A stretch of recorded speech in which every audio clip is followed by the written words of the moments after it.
పాత్రికేయ సంక్షేమమే ధ్యేయంగా కాకినాడ సిటీ ప్రెస్ క్లబ్ పనిచేస్తుందని, అందులో భాగంగా నైనా ఐ కేర్ హాస్పిటల్ సౌజన్యంతో ప్రెస్ క్లబ్ సభ్యులు వారి కుటుంబ సభ్యులకు ఉచిత నేత్ర పరీక్షలు నిర్వహించడం జరిగిందని ప్రెస్ క్లబ్ అధ్యక్షులు రెడ్డిపల్లి రాజేష్ పేర్కొన్నారు. ప్రెస్ క్లబ్ సభ్యులు వారి కుటుంబ సభ్యులకు ఆదివారం నైనా ఐ కేర్ హాస్పిటల్ నందు doctor Ravula Sriram, doctor C Sukumaran, doctor Ravula Ramya, doctor Mohan Tej, doctor Hasini, వారి సిబ్బంది వివిధ రకాల కంటి వైద్య పరీక్షలు నిర్వహించారు.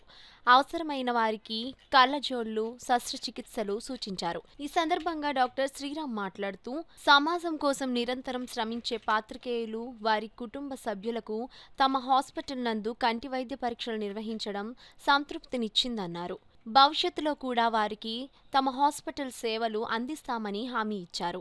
రాజేష్, మోహన్ మాట్లాడుతూ, కంటి వైద్య శిబిరంలో సుమారు 100 మంది పాత్రికేయ సభ్యులు వారి కుటుంబ సభ్యులకు వైద్య పరీక్షలు జరిగాయి. రాజేష్, మోహన్ మాట్లాడుతూ, కంటి వైద్య శిబిరంలో సుమారు 100 మంది పాత్రికేయ సభ్యులు వారి కుటుంబ సభ్యులకు వైద్య పరీక్షలు జరిగాయని, తమ క్లబ్ సభ్యులకు మరిన్ని సేవా కార్యక్రమాలు చేపడతామని అన్నారు.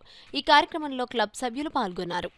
ఈరోజు యాక్చువల్లీ జర్నలిస్ట్ అందరినీ ఇట్లా మేము ఎగ్జామిన్ చేయడం అనేది మాకు ఇచ్చిన ఆపర్చునిటీ అని అనుకుంటున్నాము. Thank you so much. నైనా కంటి హాస్పిటల్లో మన కాకినాడ ప్రెస్ క్లబ్ తరఫున రాజేష్ గారు వారి టీం సభ్యులందరూ ఇక్కడికి రావడం జరిగింది. జర్నలిస్టులందరినీ కంటి పరీక్షలు చేసి అవసరమైన వారికి మెడిసిన్స్ కానీ కళ్ళద్దాలు కానీ ప్రిస్క్రైబ్ చేయడం జరిగింది. ఈ అవకాశం మాకు ఇవ్వడం, జర్నలిస్టుల మిత్రులందరినీ కలవడం నాకు చాలా సంతోషంగా ఉంది. అలాగే ఈరోజు ఆదివారం 3వ తేదీ హెల్త్ క్యాంప్ ఎంతో ఆనందంగా ఒక కుటుంబ సభ్యులకి అందరూ కలిసి ఈరోజు హెల్త్ క్యాంప్ నిర్వహించుకోవడం ఎంతో ఆనందంగా ఉంది.